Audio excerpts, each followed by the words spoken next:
Average background से आते हैं ना, तो आप में डर कम होता है। आप hello guys, welcome to the new blog. और आज ब्लॉग बड़ा लेट स्टार्ट हो रहा है, रात के बज रहे हैं 9। डिनर हो गया इग्नो सेंटर पे, यहीं पे हम डिनर करते हैं। नेक्स्ट उधर किचन दिख रही। और आज हमारे साथ हैं इलेक्ट्रिकल के दो महारथी मतलब मशीन वाले, मशीन के महारथी। राजन सर, हेलो सर। तो आज अपन इन्हीं से डिस्कस करने वाले, इनसे बात करने वाले। बहुत सारे बच्चे बोलते हैं सर आप इलेक्ट्रिकल वाले फैकल्टी, आप सिविल वालों से मिलाते हो, बाकी मैकेनिकल से मिलाते हो, इलेक्ट्रिकल वाले फैकल्टी मिलते नहीं आप। तो अब आज आपकी शिकायत दूर कर देता हूँ। हमारे साथ हैं दोनों सर। और सर बताओ अपने बारे में कुछ बताओ, बच्चों के लिए कुछ मैसेज आपके जो है। हाय एवरीबॉडी, मेरा नाम राजन रॉय है और बेसिकली मैं मशीन टीच करता हूँ। जो गाइडेंस मिलती है खास करके मेडिजी में टीचर्स से, उनको अगर हम फॉलो करें, उनको ध्यान से समझें, मेरा ये मानना है। क्योंकि यहाँ पे जितने भी लोग हैं वो काफ़ी जर्नी ऑलरेडी करके आए हुए होते हैं। तो अगर आप उनकी बातों को थोड़ा समझेंगे और उसको इम्प्लीमेंट करेंगे तो आपका काफ़ी टाइम बच जाता है। जैसे डिस्टेंस और डिस्प्लेसमेंट वाली बात होती है ना, तो आपका जो ट्रेवल टाइम होता है वो डिस्प्लेसमेंट वाली होती है। तो काफ़ी कम टाइम में आप बहुत अच्छा कर सकते हैं। उसमें कई बच्चे जब जो अनप्रोडक्टिव पोर्शन होते हैं, जो कि प्रोडक्टिव नहीं है, और वहाँ पे ज़्यादा टाइम वेस्ट करते हैं, तो मुझे बुरा लगता है। क्यों? क्योंकि मुझे लगता है कि एग्ज़ाम के बाद ये बहुत परेशान हो जाएगा बच्चा। क्यों? क्योंकि ये गलत ट्रैक पे जा रहा है। तो उस केस में मैं कभी कभी डांट भी देता हूँ कि भाई ऐसा नहीं करना है। क्यों? अल्टीमेटली एग्ज़ाम में इम्पॉर्टेंट क्या है? इम्पॉर्टेंट है आपके मार्क्स कितने ज़्यादा आ रहे हैं। सिलेक्शन मार्क्स से होगा, और मार्क्स जिस सब्जेक्ट से जैसा वेटेज है उस हिसाब से पढ़ना चाहिए। जो स्टूडेंट आते हैं उनको मैं कहता हूँ तुम यहाँ मास्टर बनने के लिए नहीं आए हो, तुम यहाँ पे टॉप करने के लिए आए हो। पीएचडी नहीं करना है, पीएचडी नहीं करना है इधर। आपको टॉप करना है, आपको सिलेक्शन लेना है। तो वो गोल अचीव कैसे होगा? जब आप प्रोडक्टिव मैनर में सही डायरेक्शन में पढ़ेंगे। तो उसमें कोई डेविएट हो रहा होता है तो मैं बीच में डांट देता हूँ कि ऐसे मत करो, फिर बाद में आपको नुकसान होगा। बाकी आप लोग इलेक्ट्रिकल में क्या दोनों जन सेम टॉपिक लेते हो या फिर डिवाइडेड है? हम लोग लगभग इलेक्ट्रिकल मशीन लेते हैं। कुछ टॉपिक सर लेते हैं, कुछ टॉपिक मैं लेता हूँ। मुरली सर भी हैं, मुरली सर भी लेते हैं। मुरली सर है, मैं, और ये रोशन सर हैं हमारे, बहुत ही अच्छे ह्यूमन बीइंग भी हैं और एक्सेलेंट टीचर भी हैं। करेक्ट, दोनों आ रहे हैं जी। मैं बच्चों आपको बस एक बात कहना चाहूँगा। सर ने बहुत अच्छी बात कही, बहुत बढ़िया बात कही है। मैं बस आपको एक बात कहना चाहूँगा कि कभी अपना कॉन्फिडेंस कम ना होने दें। अगर आप किसी एग्ज़ाम को प्रिपेयर कर रहे हैं, और वो भी इंडिया के बहुत अच्छे एग्ज़ाम को, गेट या इंजीनियरिंग सर्विसेज के एग्ज़ाम में आप जा रहे हैं ना, तो आपको कॉन्फिडेंट रहना पड़ेगा। जब तक आप कॉन्फिडेंट नहीं होंगे, अगर आपका कॉन्फिडेंस लूज है, इसका मतलब आपने आधा गेम तो पहले ही हार लिया। तो कॉन्फिडेंस बिल्डअप रखिए, और कॉन्फिडेंस बिल्डअप के लिए आपको कॉन्सेप्चुअली स्ट्रांग होना पड़ता है, जो कि हमारा काम है। तो जो जैसे भी हम गाइड कर रहे हैं ना, चाहे डांट के करें या प्यार से करें, वो सिर्फ इसलिए होता है ताकि आप राइट ट्रैक पे हो। और राइट ट्रैक पे रहोगे, कॉन्फिडेंस बिल्डअप होता रहेगा। एग्ज़ाम तक पहुँचते पहुँचते आपके मन में ये होना चाहिए, चलो सिलेक्शन होता है या नहीं होता है ये अलग बात है, लेकिन आपके मन में ये होगा कि हाँ मैं एग्ज़ाम देने जाऊँगा और ईमानदारी से देने जाऊँगा। तो कॉन्फिडेंस बहुत इंपॉर्टेंट है। कॉन्फिडेंस कभी लूज करके आप एग्ज़ाम को प्रिपेयर ना करें। और आप जब तैयार करने आ रहे हैं तो ये मान के चलिए ठीक है, मुझे अभी कम आता है इसीलिए मैं सीखने आया हूँ, लेकिन मैं सीखूंगा, अच्छा करूँगा। ये कॉन्फिडेंस बहुत ज़रूरी है। रोशन साहब ने आज एक बहुत अच्छी बात बताई। मैं बता रहा हूँ, आज ही की क्लास की बात है। आज से बार का पेपर स्टार्ट है। कई बच्चे मेरे पास आए, ब्रेक में आए कि सर 40-50% सिलेबस कंप्लीट है, तो क्या हम चले जाएं, देने जाएं? मैंने उनको बोला बेटा मत जाओ, कोई फायदा नहीं। 40-50% सिलेबस खत्म करके आपका सिलेक्शन नहीं होने वाला। राइट। हाँ, अननेसेसरी आप ये सोचने लगते हो ना कि जब आपका सिलेक्शन तो होगा नहीं, फिर आपको ये लगने लगता है कि यार ये एग्जाम्स के लिए मैं बना नहीं।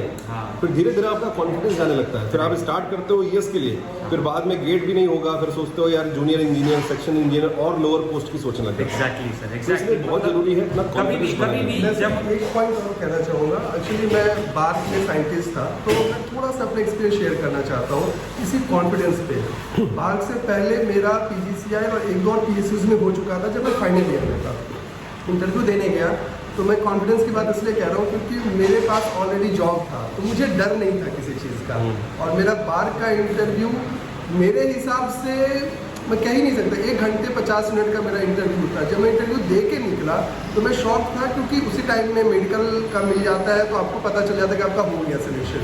मैं सिर्फ कॉन्फिडेंस के बारे में इसलिए कह रहा हूँ क्योंकि लगभग 70-80% क्वेश्चन मुझे नहीं आते थे जो उन्होंने पूछे, लेकिन उन्होंने बोला कि अच्छा इसमें आप कुछ कर सकते हो, तो मैंने बोला हाँ सर मैं ड्राइव करके मैं आप ट्राई कर सकता हूँ। मैं वहाँ पे जो भी मुझसे पूछ रहे थे ज़्यादातर क्वेश्चन में मैं वहाँ ड्राइव कर रहा था, मैं कॉन्फिडेंट था कि मैं कर ले जाऊँगा क्योंकि मैंने और भी केसेस निकाले हैं, मेरी प्रिपरेशन अच्छी है। तो उस कॉन्फिडेंस के बल पे जो मुझे नहीं भी क्वेश्चन आ रहे थे उसमें भी मैंने इम्प्रेस किया इंटरव्यूअर को, और जाते जाते उन्होंने मुझे मेडिकल का टिकट दिया कि कल आपका मेडिकल होगा, उसके बाद आप जाइएगा। तो ये सिर्फ कॉन्फिडेंस है। कॉन्फिडेंस मेरा लूज होता ना तो मैं 1-2 क्वेश्चन के बाद पसीने हो जाता, सर नहीं हो रहा है, सर नहीं होगा, शायद नहीं होगा ऐसे। और जब मैं कॉन्फिडेंट था, घबरा जाता था। जब मैं कॉन्फिडेंट था तो मुझे लग रहा था कि ठीक है, एग्जैक्ट मुझे आंसर नहीं पता है लेकिन मैं ट्राई कर सकता हूँ। वो मुझे पूरा टाइम दे देते, लो ये पेन है, ये पेपर है, तुम ट्राई करो, तुमको जो करना है, डेरिवेशन करना है, जो भी तुम्हें करना है तुम करो, हमें इसका आंसर बताओ। मैं 10 मिनट लेता था, 15 मिनट लेता था एक क्वेश्चन में, लेकिन फाइनल राउंड को बताता था। ये सिर्फ कॉन्फिडेंस का खेल था। मतलब फाइटिंग स्पिरिट आ जाती है जब आप कॉन्सेप्चुअली स्ट्रांग हो जाते हो। कॉन्सेप्चुअली स्ट्रांग होने के साथ साथ प्रैक्टिस अच्छी हो जाती है, जैसे सर ने बोला है, तो फिर आप किसी भी एग्जाम को बहुत अच्छे, आपके सामने में ना हर एग्जाम ऐसा लगता है कि यस मैं कर सकता हूँ। मैं सिविल सर्विसेज तक के लिए इवन अपने टेक्निकल सब्जेक्ट से अपीयर हो सकता हूँ अगर मैं कॉन्सेप्चुअली स्ट्रांग हूँ। एट द सेम टाइम मेरा एक स्टेटमेंट जरूर है, फॉल्स कॉन्फिडेंस भी नहीं होना चाहिए। डेफिनेटली। वो जो रियल कॉन्फिडेंस है, when you will solve ample number of problems, जब बहुत प्रॉब्लम सॉल्व करेंगे ना तो वो रियल कॉन्फिडेंस आता है, और फिर वो नेचुरल होता है, आपको लाना नहीं पड़ेगा, वो नेचुरल होगा। मतलब आप हार नहीं मानेंगे किधर भी। कॉन्फिडेंस और ओवर कॉन्फिडेंस में बहुत थोड़ा सा ही डिफरेंस होता है, उसको ध्यान रखना पड़ेगा। और आप लोग समझदार है, आप लोग खुद भी समझते होंगे, हर कोई समझता है कि मैं ओवर कॉन्फिडेंट हूँ या जेन्युइनली मैं कॉन्फिडेंट हूँ। तो इतने तो समझदार अपने लेवल के हिसाब से आप खुद जानते हो, आपसे बढ़िया आपको कोई नहीं जानता, उसके हिसाब से आप अपने आप को जज कर सकते हो। लोगों को भी कभी कुछ पूछना होता है, सीखना होता है, तो सर से गाइडेंस लेते हैं। ये बात तो सही है सर, है ना? बिल्कुल। तो कोई भी डाउट है, कुछ है, उसको पॉजिटिव मैनर में पूछिए कि कैसे हम उस चीज़ को सीखेंगे, है ना? वो बोले ना, शिष्यस्ते हम साधिमाम त्वाम प्रपन्नम। भगवत गीता में एक श्लोक है, भगवान ने बोला है, देखो स्वयं भगवान बोल रहे हैं कि किसी को भी कुछ सीखना हो, कुछ पूछना हो, तो जो आपको लगता है कि ये हमें गाइड कर सकते हैं उनसे, है ना कहीं थोड़ा सा एक विनम्र वे में, है ना, एक सरेंडर्ड वे में आप पूछिए, तो वो ज़रूर आपको गाइड करेंगे। और उससे फ़ायदा ये होता है कि जब वो आपको गाइड करेंगे तो वो आपके दिल में उतरेगा, आप उस चीज़ को समझ पाएंगे। That is called as conceive. See there are 3 stages, receive, perceive, conceive. तो जो चीज़ कंसीव होती है ना, वही आपके एक्शन में आएगी, क्योंकि बोलने को तो इतने लोग सब कुछ बोलते हैं, लेकिन हम एक्शन में कौन सा लेते हैं जो हमें कंसीव होता है एक्चुअली। तो वो कब होगा, जब आप एक पॉजिटिव मैनर में डिस्कस करेंगे, पूछेंगे, सीखेंगे। कॉन्फिडेंस भी बना रहेगा, जो सर ने कहा, रियली कॉन्फिडेंस बहुत बड़ी चीज़ है। बोलते हैं ना, मन के जीते जीत है, मन के हारे हार, तो यही लाइन तो है। अगर आपके पास कॉन्फिडेंस है तो आपका 50% खेल ऐसे ही हो जाता है। विराट कोहली को देखो, है ना, उसको अगर कोई एक बार आंख दिखाता है तो वो 2 बार आंख दिखाता है, लेकिन वो कब है, जब उसके पास टैलेंट है। टैलेंट कब आया, जब उसने खूब प्रैक्टिस करी, डिसिप्लिन रखा, अपने आप को फिट रखा। तो राजन सर से हम ये पूछना जानना चाहेंगे कि सर आपका फैमिली बैकग्राउंड कैसा है, कहाँ से आप बिल्डअप हुए, कहाँ से स्कूलिंग वगैरह हुई, शॉर्ट में जल्दी से बताइए। ये सर बहुत इंटरेस्टिंग है ये जो क्वेश्चन आपने पूछा। मैं एक एवरेज फैमिली से बिलोंग करता हूँ, और मेरा जो बैकग्राउंड है वो फार्मिंग है। सब घर में लोग, है ना, फार्मिंग करते मतलब ठीक है, अब अपने खुद से तो नहीं करते आजकल, लेकिन वही बैकग्राउंड है। और जैसे बचपन में हम स्कूल जाते हैं, है ना, पॉन्ड्स होता है, तालाब होती है, करेक्ट। मैं बिहार से हूँ एक्चुअली, दरभंगा से। तो पॉन्ड्स होती हैं, उसमें नहाते हैं हम लोग छलांग लगा करके, जैसे ट्री से जंप करके।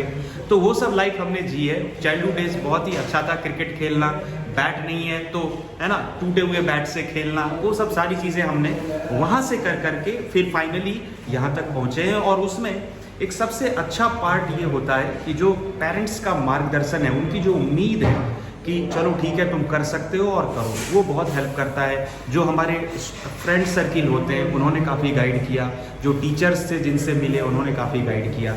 तो बहुत ही एक सिंपल बैकग्राउंड है। वहाँ से भी आपकी शायद हिंदी मीडियम से है। ये भी मैं आपको बता दूं, 10th तक मेरा हिंदी मीडियम से स्कूलिंग है।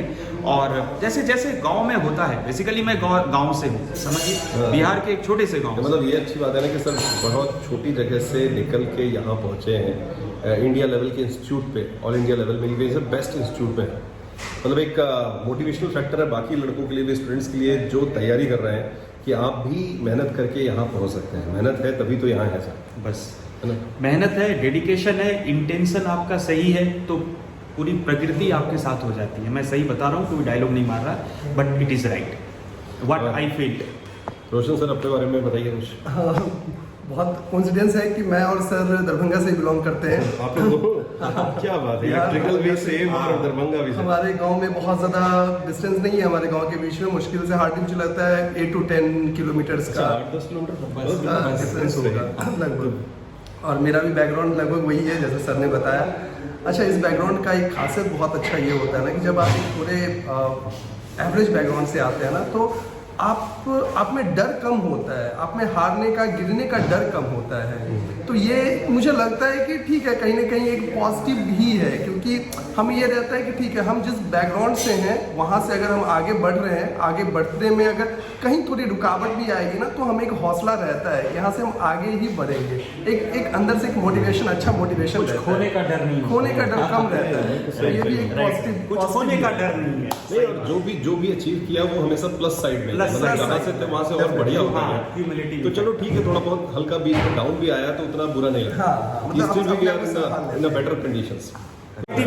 पॉजिटिव एनर्जी को ध्यान में रखिए, पॉजिटिव एनर्जी वाले लोगों से मिलिए, क्योंकि वो पॉजिटिव एनर्जी कोई इत्तेफाक नहीं होता, that is blessing of God. तो इसीलिए पॉजिटिव रहिए, पॉजिटिव एनर्जी वाले लोगों से मिलिए, हेल्थ का ध्यान रखिए, और सबसे इंपॉर्टेंट जो भी टीचर आपको गाइड कर रहे हैं, कुछ बोल रहे हैं, उनको सिंसियरली उस चीज़ को फॉलो करिए और जल्दी से जल्दी सिलेक्शन लीजिए। ओके, एक और पॉइंट मैं आपको कहूँगा, सिलेक्शन चलो अच्छी बात है, आप मेहनत करेंगे मिल जाएगा।